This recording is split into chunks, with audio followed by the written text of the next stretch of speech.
Begin. All right, let me begin with a word of prayer. I think everybody's here who's here. So, Heavenly Father, we thank you for this morning. I thank you again for these students. Just ask that you'd help us to use this time wisely, just to understand whatever we need to still about this material. Just pray that you be with students as they're finishing their homework, just to do their best, Lord. In your name I pray, Lord Jesus. Amen. So, guys, do you have any particular questions? Can I tell you about 106?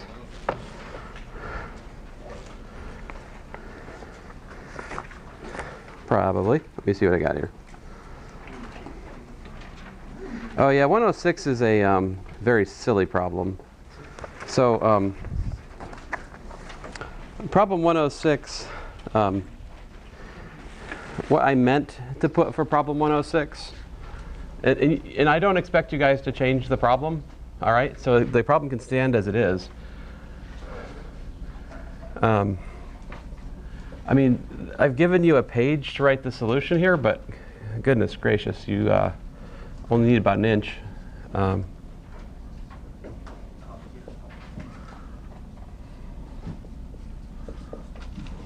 Right, so it says to find all x for which this converges.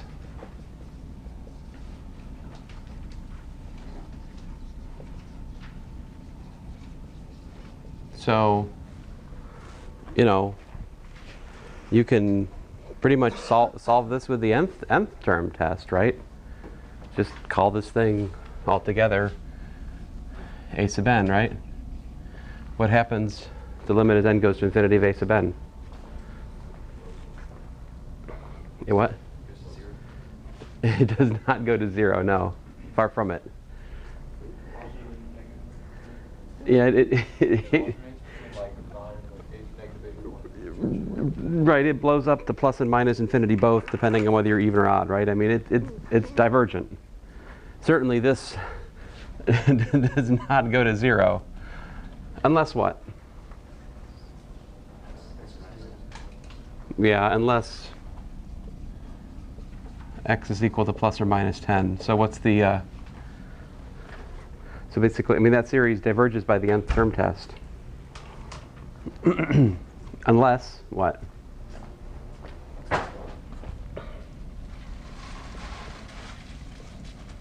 Unless x is plus or minus 10, so the x for which the series converges are just plus or minus 10. Now, what did I mean to put here was what? Do you guys know what I meant to put here? I'm not going to change it. Like, it is what it is in your homework, right? So some of you already wrote solutions for this, and that's fine. What's that?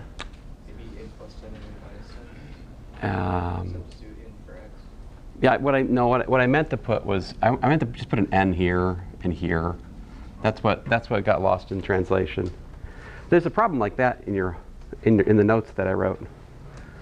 And if those are both n, then you can solve this problem by the geometric series, and it becomes an interesting problem. And then the answer is that there's an open interval centered around plus or minus 10. It's a pair of open intervals. And the purpose of this problem then is to demonstrate that if you don't have a power series, if you've got a series of other functions, even when they look an awful, like this is very close to a power series, right? It's just that you've got two different centers, right? But if you have two different centers, it totally changes the nature of the domain for such a series. So that was the point of that problem, which I messed up because I didn't put what I have on blue on the board. So anyway, not terribly exciting, but there's the answer. Other questions? Yes, sir. Problem 113. Problem 115. 113.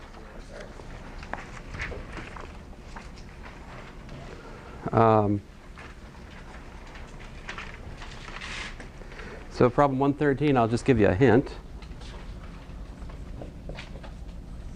You're looking at f of x equals to x log x, right? That's what's given. Yeah? And also I remind you that you know that the natural log of 1 plus u is equal to what? The sum k equals 0 to infinity. Come on. There we go. Minus 1 to the k over k plus 1.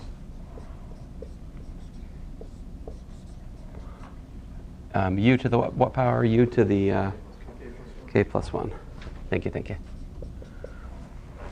And then I said, come on, computer.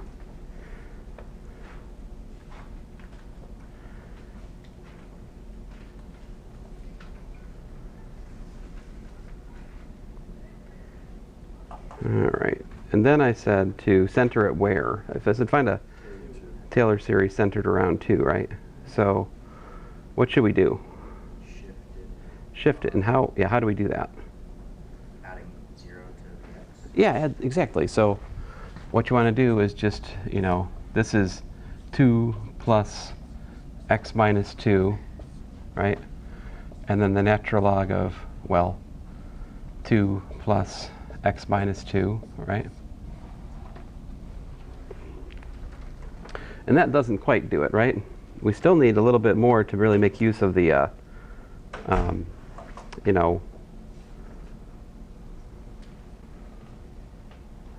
there any CFARs amongst us? It's too early, right?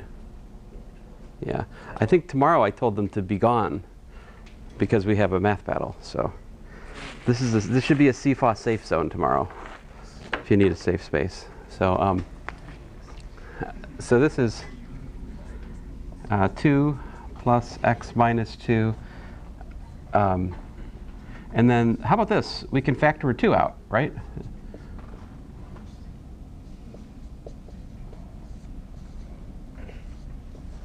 Right? Now it's looking more like what I want, but what's the trouble? Still not natural log of 1 plus something, but what do we know about natural log? Right, the natural log of a product is the sum of the logs, right? So we can split this dude. And that becomes big parentheses natural log of 2 plus the natural log of 1 plus x minus 2. What's that? 2? And now you can make the substitution and work it out. Yep. Is it alright to express the Taylor series in 2 sums? Because it'll be hard to combine the 2 times that sum plus the x minus 2 times that sum. Or is there a way to combine them? There is. You just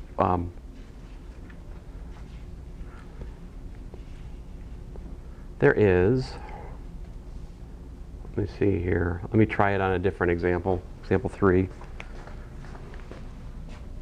So the question is how to combine sums that are kind of sort of like that. So let's look at something like f of x equals to, I don't know, 2 plus x times x plus, and we'll keep it relatively simple here. I don't know, e to the 2x, there we go. Maybe make it e to the 3x just to make it look different. All right. Suppose you want to find the Maclaurin series for that, right? So I guess the first thing I would do would be to multiply it out, right? So I've got like 2. Well, I'm not sure that's the right thing to do, actually. There are various ways to proceed here. I guess I can leave. Man, I'm debating whether or not that's the right way. Tell you what, let's leave this out front like that. And let's convert this to a series, right? So what do we got? We've got the sum. Well, we've got x, right? Let me say it this way. We've got, golly. I gotta think about this here. So 1 plus 2x plus the sum n equals 2 to infinity of 3x to the n over n factorial. So what I did there was I split off the zeroth and the first terms in the exponential, right? Which would have been what? So this e to the 3x, what is it? It's 1 plus 3x plus 1/2 3x squared and so forth, yeah? So I took these two terms and I lumped them in with the x. So do you see what I did? What did I do which was wrong? Can you fix it? That should have been a 4x, right? Yeah. So this is everything up to first order in the parentheses, all right? And then I can multiply this out, and that gives me what? Like 2 plus x, so I get plus 9x, right? And then what?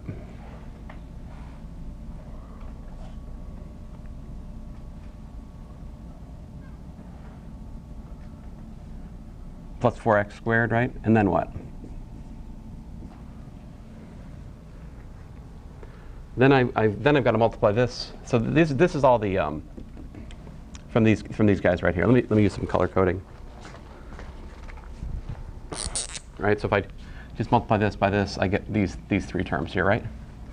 But now I have to take care of the multiplication of the first two terms by the whole series, right? So I've got 2 times the sum n equals 2 to infinity of like 3 to the power n over n factorial x to the n plus x times this series, right?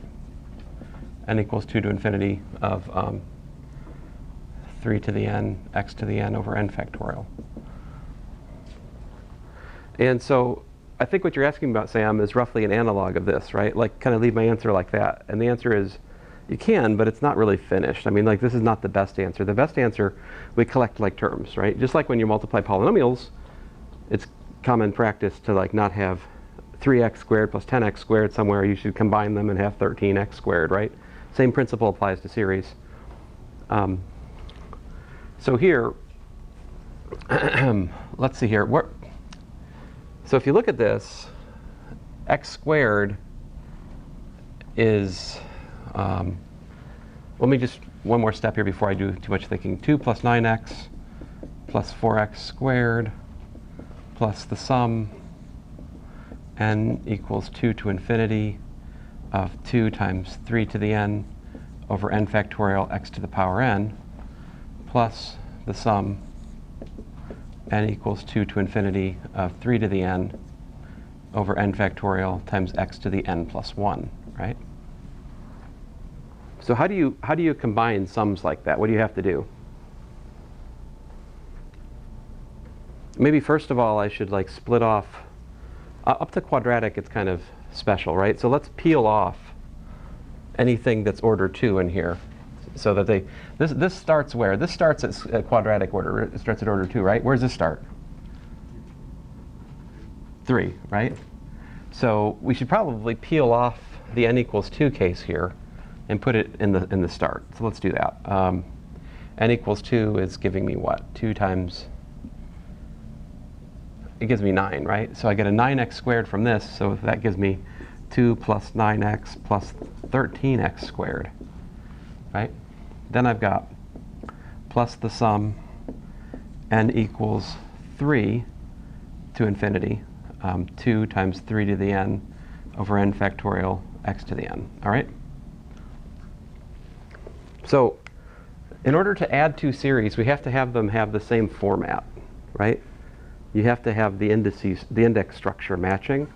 So this, I can't just add this directly to this, right, without doing a substitution. So what I have to do is I have to let n plus 1 equal to something else, let's say j, right? If I make this substitution, then that makes n equals to 2 give me j equal to what? Yeah, j equals to 3 for n equals to 2, right? And so we have what? We have plus the sum j equals 3 to infinity of 3 to now n is what? J minus 1, right? So 3 to the j minus 1 divided by j minus 1 factorial x to the power j. And now what I do is undo the substitute. Like, so anyway, we have to meet on some common ground.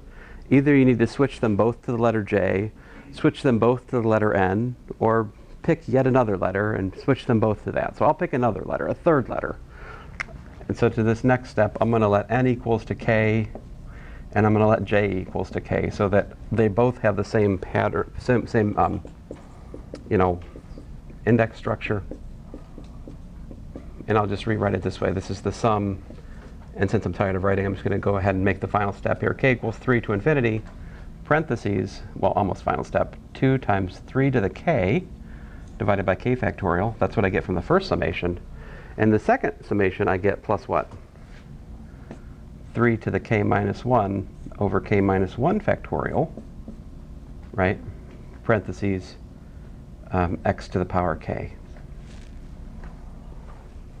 And there you go. That would be a proper answer for this problem if I was looking for the Maclaurin series for this animal. When you say power series, we don't have to represent it only in something that we can have a sum up from. Oh yeah, yeah. Like you do not have to find one overarching formula for all possible terms. Oftentimes, it's helpful to split into odd and even terms, right? Like, we can look at an example like that in just a second. But now this probably simplifies, right? Maybe you can do better than this, because you could do what? You could factor out a 3 to the k minus 1 over k minus 1 factorial, right?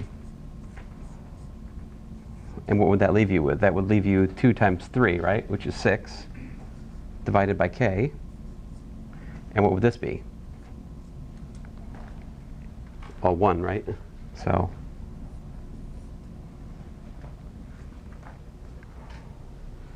and that formula would be useful to you if I said, oh, I don't know, calculate the 200th derivative of this thing at 0. Then you'll be able to more wisely see what the value of that derivative is if you were to be asked that question. Yep. So instead of, let's say that you just want to do, change the index.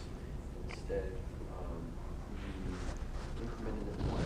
You took n equals 2. You just said, okay, n equals 2, you took the whole sum of it. You took that value, you put it out front, and we're like, okay, now it's n equals 3 to infinity, because we have this value as well. Does that work, or because the x to the n and the x to the n plus 1 are different? It doesn't work because the x to the n and the xn plus 1 are different. Okay. Yeah, But that's the problem. Different, similar problem, where if the x to the n and the x to the Right, yeah, yeah. If the formula for the power of the x matches up, then you're golden. Like, you don't necessarily have to. I mean, you need there's two things you need to add power series. You need the start of the index matching up, and you need the type of power matching up. That's what you need for basically the because when you match the two summations up, what you're doing is you're essentially factoring out the power, right? And you can only factor out the power function if it's the same power function on both sums. And this is just making certain that that's the case, essentially. I mean, that's the logic here. But other questions? Yep. Can you do something where you're finding the power series of an integral? Power series of an integral? Sure. Let's see here.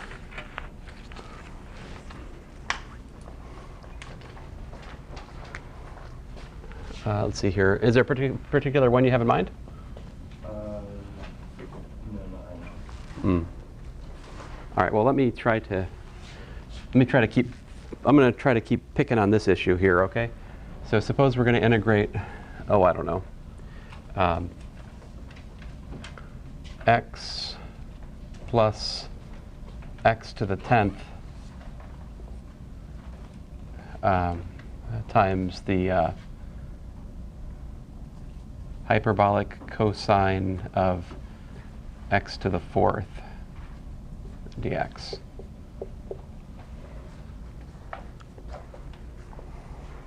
So I think here, this is one of those places where it's going to, we need to simplify the series before we do the integral, probably. I mean, honestly, you got choices in terms of like what you do first. There is some flexibility here. There's more than one path you can go down, but let's see here. We should all end up at the same destination, up to a choice of letter or something. So let's say that's n equals 0 to infinity, right, of 1 over 2n factorial, x to the 4th to the 2n, right? So what did I do there? I just made the, you know, the Maclaurin substitution for hyperbolic cosine. Remember, it's just the even terms in the exponentials series. So let me just clean this up a bit. So we're looking at the integral of the sum n equals 0 to infinity of 1 over 2n factorial. When I multiply by the x, I get what? I get x to the 8n plus 1, right? And then I get plus another sum, n equals 0 to infinity, 1 over 2n factorial x to the 8n plus 10, right?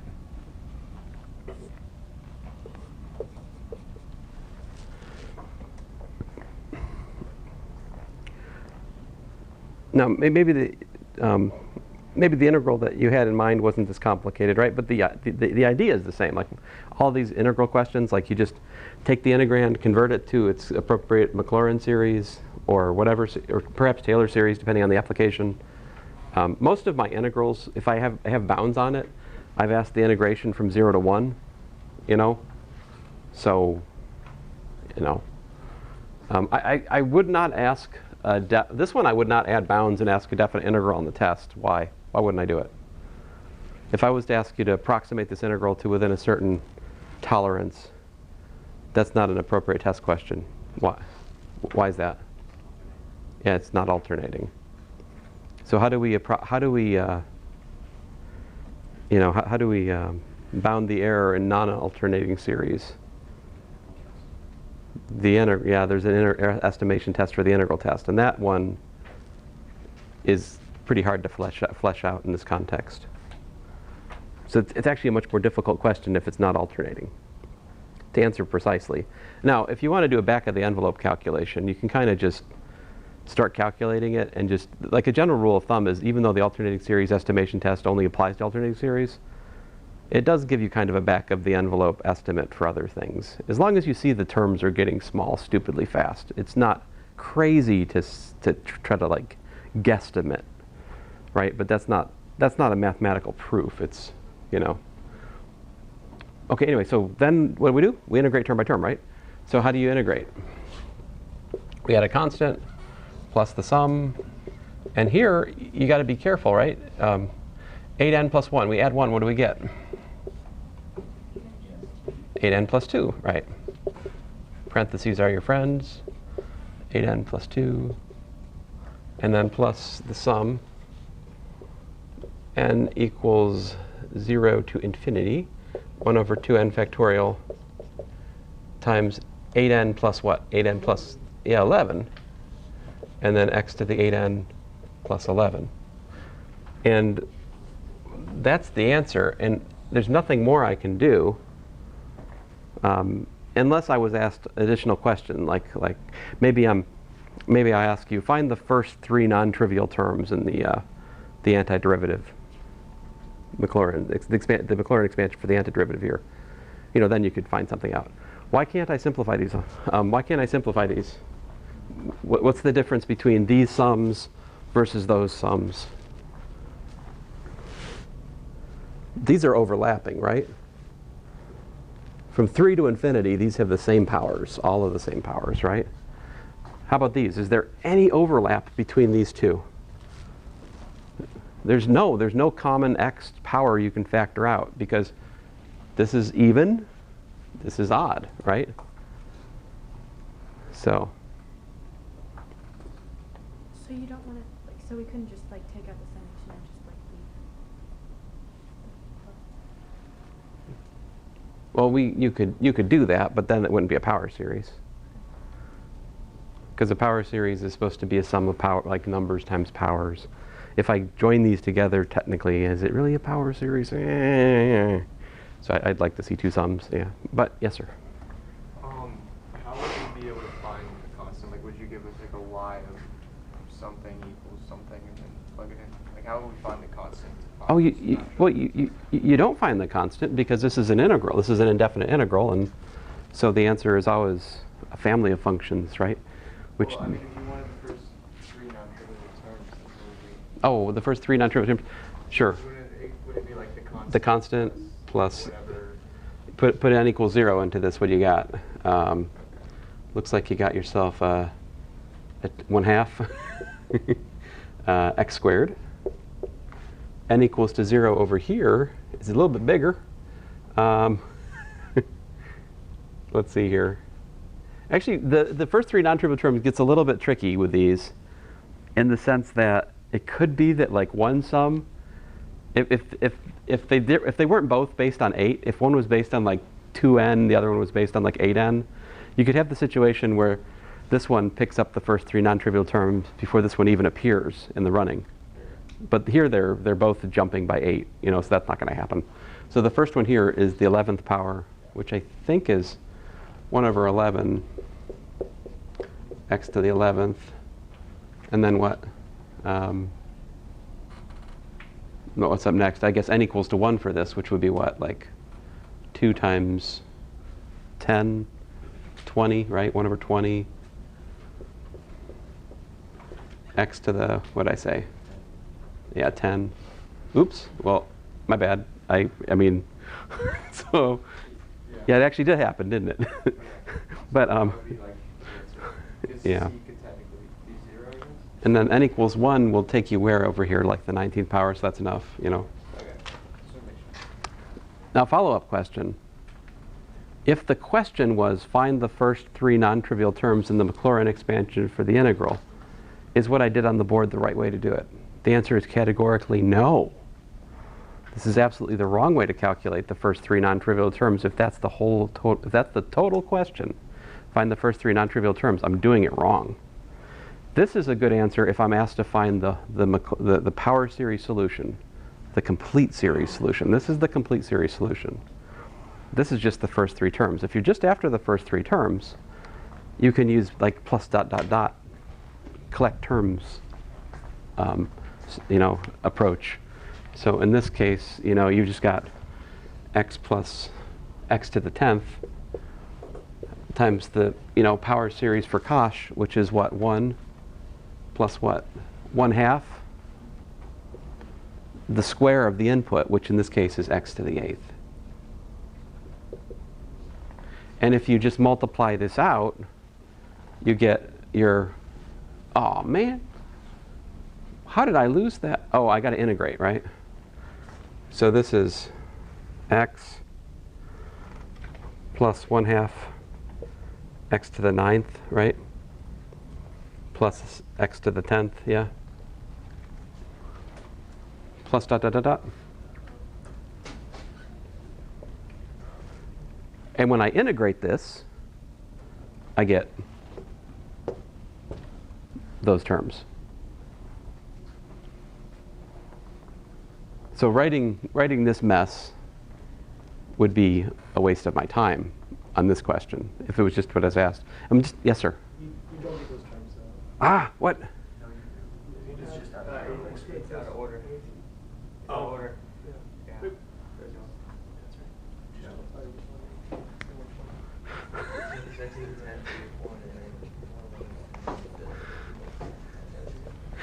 You've worried me with that. I'm trying to work it out. 1/2 x squared. Math works. Whew, that's a relief. Now again, this is this is like picking your nose at a dinner party or something. Like it's not. It's not. Oh yeah, sorry. It was worse. Now we're back in picking our nose. Before it was like breaking a plate. It's just wrong, right? But now it's just distasteful because really, I should. That's how my brother always explains Donald Trump. It's like the other Republicans are embarrassed of him. He's like that guy who picks his nose at a party. Something like that. It's like, kind of works. Yep. On questions like 107 where it says find Taylor series order 5, is that Whoa, whoa. Hold on a second. 107? it's just secant and you're finding the Taylor series to order 5? Uh-huh. Is the first term like the first term's 1? Is that considered order 1 because like it only goes like To order 2 hours? To order 5 means that you have all of the non-trivial Maclaurin terms up to order 5, Like order 5 as in like including order 5 if it happens to have one. okay, because it only goes like an even. Yeah, sure. So just to give you a more specific example, if I had e to the x squared, to order 5, this is 1 plus x squared plus 1/2 x to the 4th plus dot dot dot. There you go, to order 5. The next non-trivial order is order 6, so I don't have to put that down. That's what I mean by that. Now, for the one you asked me about, I would point out we did that in class. And also, I would point out that if you're differentiating, what are you doing? We talked about long division for that problem. You should divide cosine into 1. But if you did differentiate it and evaluate at 0 and get the same answer, hooray, very good. Your differentiation is strong, my friend. So, yes. Differentiation is strong with this one. Yes. I mean, some of you need to practice differentiation anyway, so it's not a net sum loss if you're getting better at it, but yeah. Okay, on 105, you have like x squared plus big and x. Ah. So you're centered at 1. Okay, So okay, yes. I'm more concerned just about the x squared.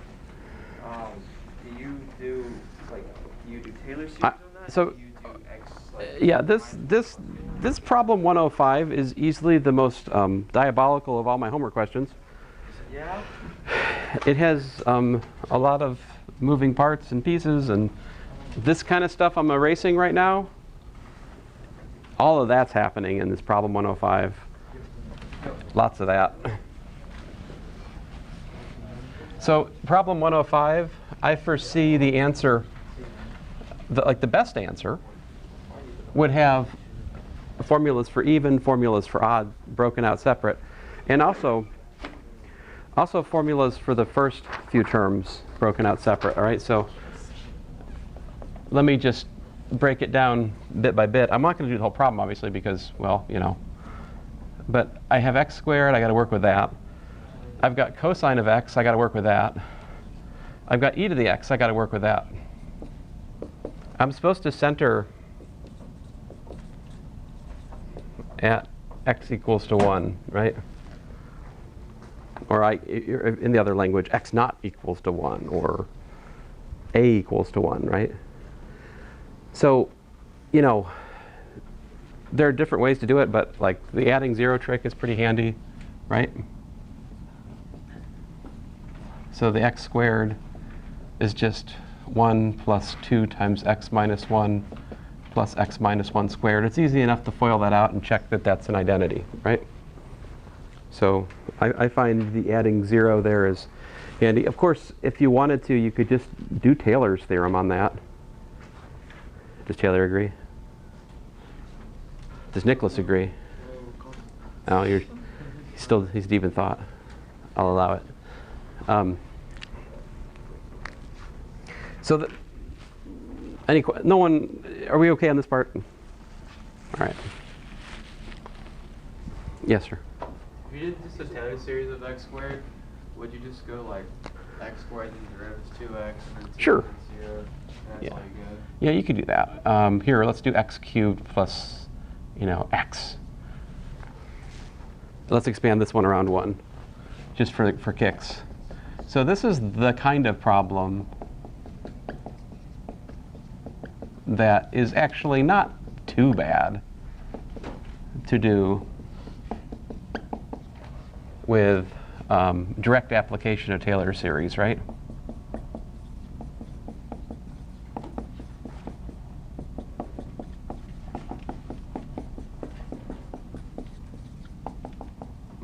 3 primes, not 4.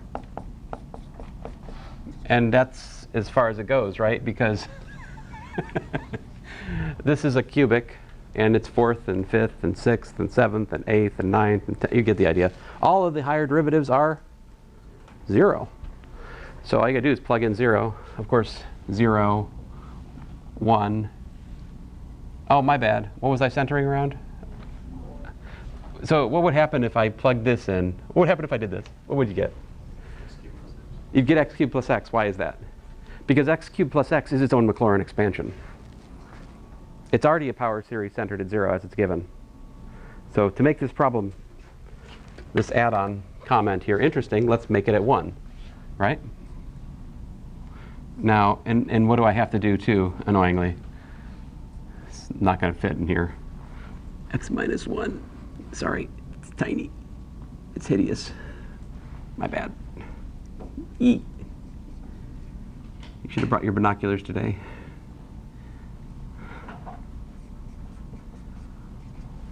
And then, of course, well, when we plug in 1, we get 2. And g prime of 1 is 4. And g prime prime of 1 is 6 divided by 2 is 3. This is going to work out to 1. So there you go. That's the Taylor expansion of x cubed plus x centered at 1. Now, do you have to use Taylor's theorem? Of course not, right? You could also do the add and subtract 1 and FOIL it out trick. But once you get to like 3rd order, it starts to become more advantageous to just do the differentiation because it's easier. Yep. Question? No? Yes. Get back to this problem, yeah. Okay. You actually like solve out the 1 plus 2x minus 1. You just distribute the 2 and then FOIL out the x minus 1. Doesn't that just leave you with x squared? Yes. It must do that. This is an identity. Have we covered that, or why? So like, why do I write it? Is like. Because you're trying to find a power series centered at 1. And x squared If I is... just FOIL it all out and everything, can I just get x squared? Wouldn't that? You just foiling it all out is changing the power series. Okay. Like, we're talking about the format of the formula. And changing, like multiplying x minus 1 squared out is not something you need to do if you're looking for a power series centered at 1. Like, x minus 1 squared, that is something you want in your answer. Because the thing you're looking for is something of the form, what? You're looking at something of the form a0 plus like a1 times x minus 1 plus a2 times x minus 1 squared, and so forth and so on, right? So that's your target. Your target is to find the coefficients that have to go here to build the formula for the function as a sum of x minus 1 to a power. So what we have on the right-hand side of the top line, that is, we want those. Those are good. X squared is an outsider, you know. If you're in the world of x minus 1 and you're looking for a wife, you know, you wouldn't look for a wife like x squared. You'd look for a wife like 1 or 2 times x minus 1 or x minus 1 squared. This would get you shunned from your community, for example. That's the G-ball. I'm not familiar with this expression, but I'll allow it. Let's see here. So, is that like a guffaw? Oh, It's girlfriend for a weekend. Girlfriend for a weekend. Ah.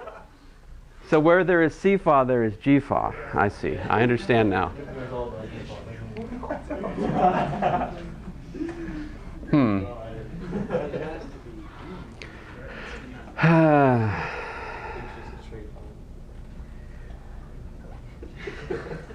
Well, the more you know. Let's see here. So, and then we do what? We do.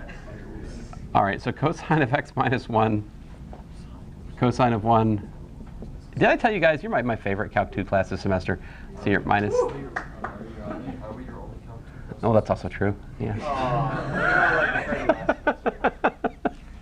I told my college algebra they were my favorite college algebra class this semester too. They figured it out also, but yeah. But it's true actually. In another semester, they would still be my favorite section because they're a happy bunch. They don't understand, but but they're happy. I mean, there's like a couple of students there who understand, and there are others who are lost, but they're joyfully lost, and it makes a difference. So, I mean, they are trying. They are trying. I think. I don't know. I'm collecting a homework soon. I may have to revise my opinion, but so again, add 1. But the notice thing. The thing is here. This is e times e to the x minus 1, right? Maybe you haven't thought about that, but that's how that goes, all right? And so, listen, there are other strategies you could use here to make your life easier, because where you're going when you know, for problem 105, when you put it all together, you're going to want to put together even and odd things. So another thing you could do here to make your life easier, and I only think of this because I've worked this with somebody else recently, okay, guys? But another thing you could do here to just anticipate the pattern would be this. This is cosh of x minus 1 plus the sinh of x minus 1. I don't know if you know this or not, but e to anything is the cosh of that something plus the sinh of that something, because cosh and sinh are respectively the even and odd parts of the exponential. So you could do that breakdown, and if you use that, then you can kind of see what's going to happen. Like the power series for this piece is going to combine with the power series for that piece. The power series for the sinh is going to combine with the power series for the sine, right? And we're going to have to treat up to order 2 as a separate special case. So you'll have like 3 exceptional terms, and then a sum of odd powers and a sum of even powers, where the coefficients are some kind of combination of like cosine of 1 and e divided respectively by like 2k plus 1 factorial, 2k factorial, and like, you know, well, this also has like a 2k factorial. And anyway, so that's my hint for this problem. Let me shut up about it. Yep. Go for it. Yeah. Instead of anticipating and using the analog, you can just skip the after you. Oh, yes. Or into its even odds and then combine it Mhm. with sine and cosine. This would be the same. Yep. You could do that. Yes, sir. So I use a direct application of Taylor's theorem on this question. That would also be fine if you see the pattern. And I think you could here, right? It's not too bad, is it? No, but Oh, no, this one's actually not too bad. Like a direct application Taylor's theorem, totally reasonable here. for the answer, I agree, yeah. Like, would I need it to be in the series notation? Yes, you do need to figure out you do want to like write your answer as, because I think I asked for the power series centered at 1 here, so you're going to need to like find the pattern. And the pattern you'll be looking for is something like this. See, there's a cosine of 1 here, right? But I guess you'll have cosine of 1 in your coefficient, don't you? Yeah. Okay, so that's going to be kind of in your face, and you probably have e in your, yeah, and you probably have, well, you have different looking formulas for even and odd as well, right? Yeah. Yes, sir. Is it alright if I expressed it in one sum? Or do I have to split it into? I mean, you have a formula that works for all. I made one. You made one. But it's still messy. It's probably okay, but it's more of a, I'd have to look at it. Yeah. Other questions? Yes, sir. Thumb war. No, sorry. 125. What's that, 125? It's a Stewart problem. Stewart. Number 1, or number should be 1 in Stewart. Question is, Show that if p is an nth degree polynomial, then p dx plus 1. So 0 25.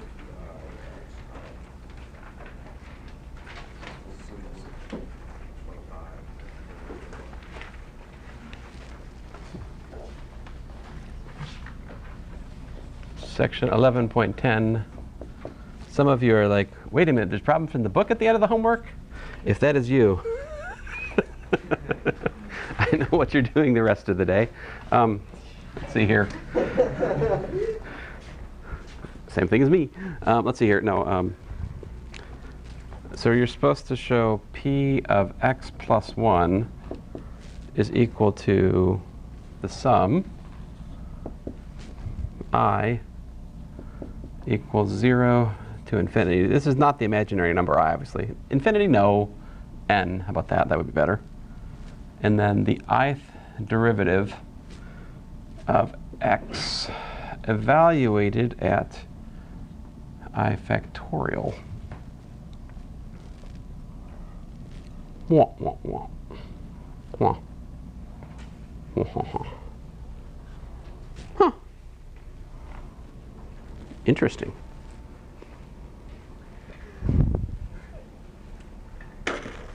Anybody solve it?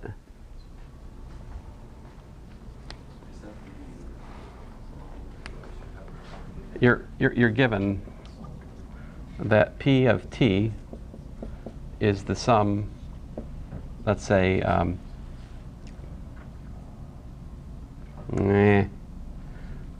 say k equals 0 to n of c sub k t to the power k. I decided to change the letter because that might be helpful to us here. That's my first intuition, is probably want to think about x as like a substitution or something. So we're given it's a polynomial, right? Which means it looks like that. So what's the, so you can calculate the derivative of this, right?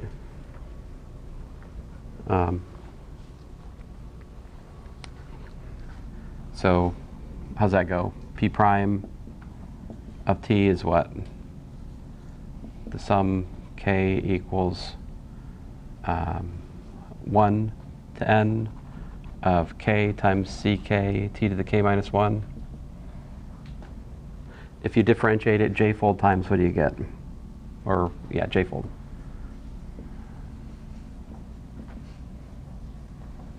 Sum k equals to j, I think, to n of what?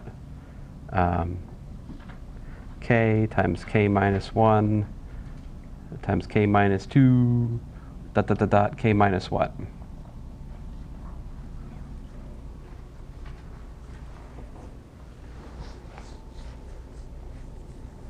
You guys have to help me out here. Maybe if I wrote p prime prime, it would be helpful. Yes, sir? N minus j, maybe? Yeah, I think n minus j is a possibility.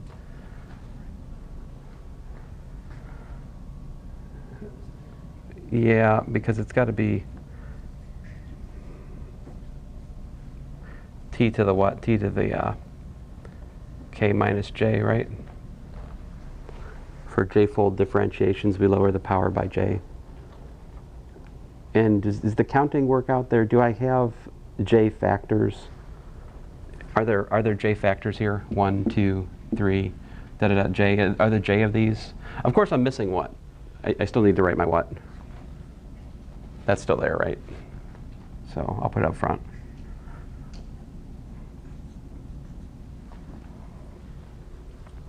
And this is for what? For j equals to what? For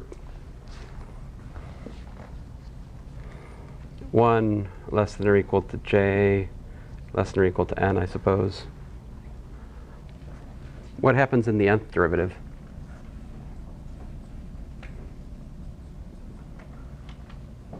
The only thing that survives is the highest term, right? The t to the power n, and that produces an n factorial times cn.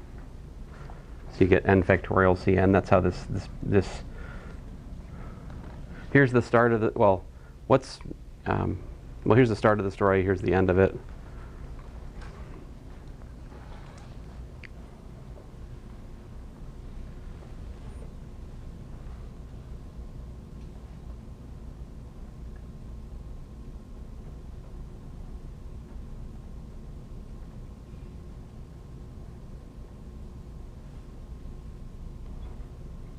So now that we've done all this, maybe we can use this calculation paired with Taylor's theorem to derive that somehow. It's up to you.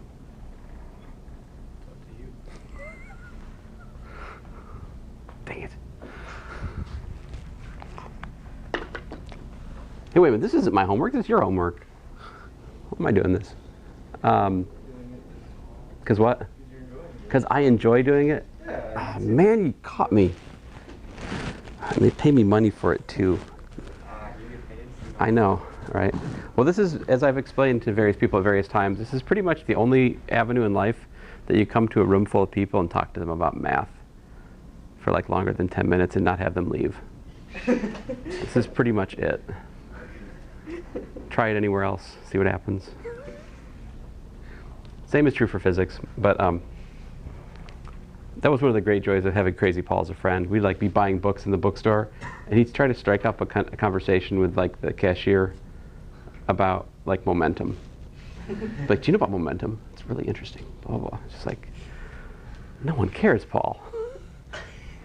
But he's like a physics evangelist. But anyway.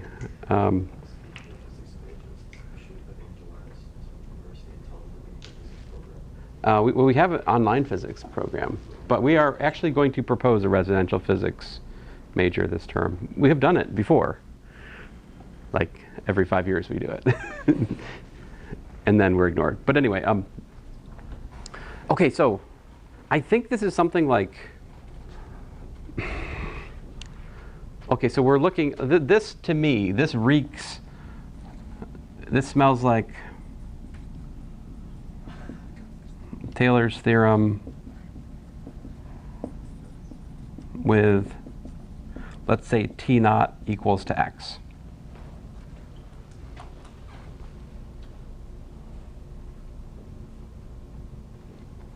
And, all right, so this, goodness gracious, this is what's blowing my mind. So if that's the case, oh man, I did the wrong differentiation. See what I should have done?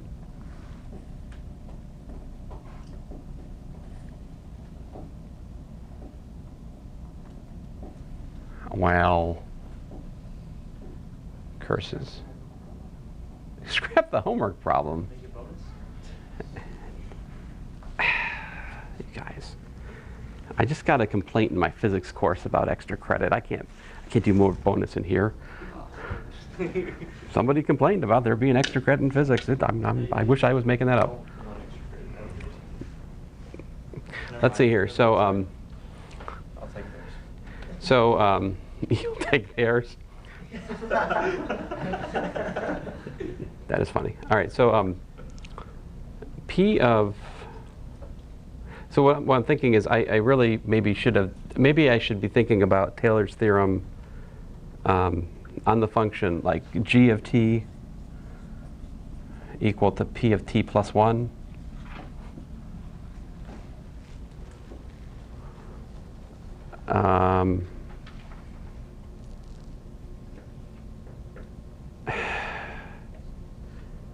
I'm sorry, it's something like that. I can't quite see past the substitution pattern here, but it's something along these lines. It's not. This is definitely Taylor's theorem. I mean, that it's, you know. So if I do Taylor's theorem, if I do okay. If I do curses.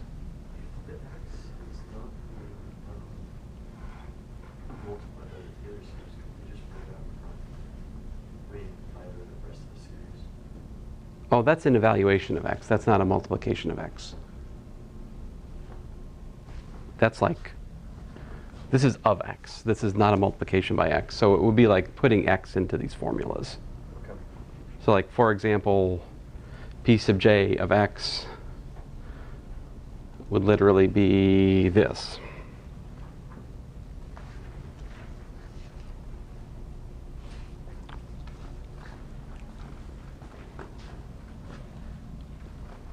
So the responsible thing for me to do would have been to stop about right here and say, this is a hint. You can use this to find the answer. That's true.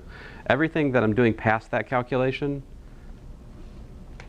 may or may not be helpful because I haven't seen the substitution yet, right? So I may be seeing something that's counterproductive to the actual solution. And I just have to stare at it and try some things until I get it. But so like I guess the other thing I would say is, all right, so like generically speaking, maybe this will help. If I'm looking at Taylor's theorem at T naught, right? Then what do I put over here? I put T minus T naught, right? To the power I. This would be what Taylor's theorem is, working backwards. So maybe you can see what's going on here. So like I said, I think the T naught is X, right? And so, and we also have what? T minus T naught equals to what, apparently? Did you see that from here? Can you see it?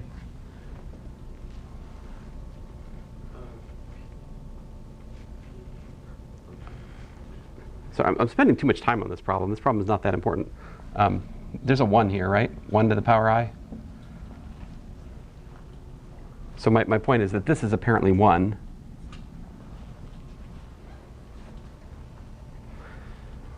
So what does that mean I'm putting T equal to? 1 plus T naught, right? Which I'm arguing is 1 plus X.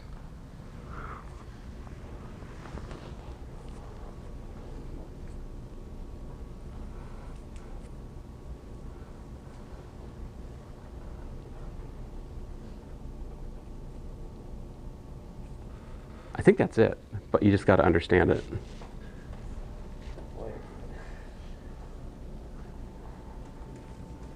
Like, that's the answer? Or you just understand?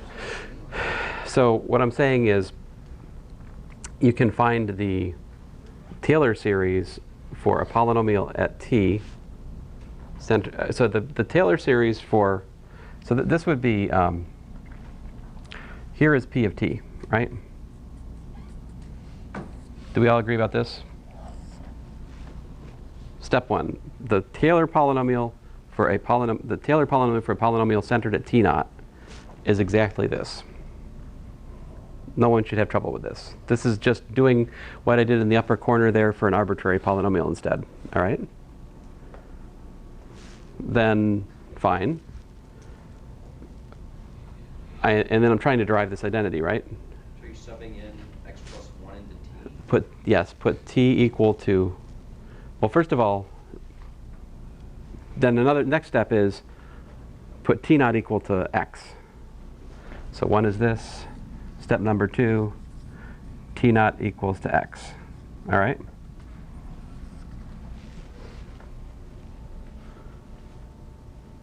Step number 3,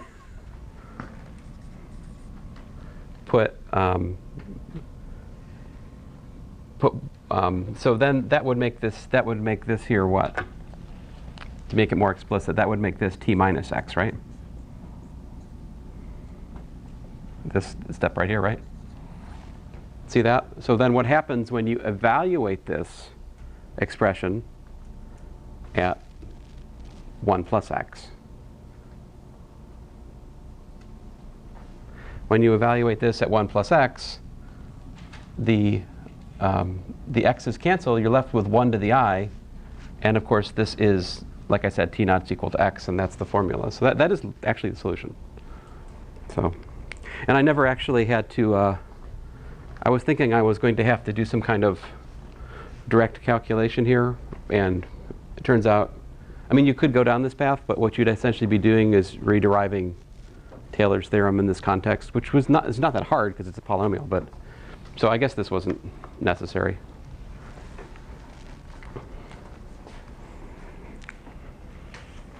So some of you will complain, teachers spending time covering things that aren't even part of the solution. Ah!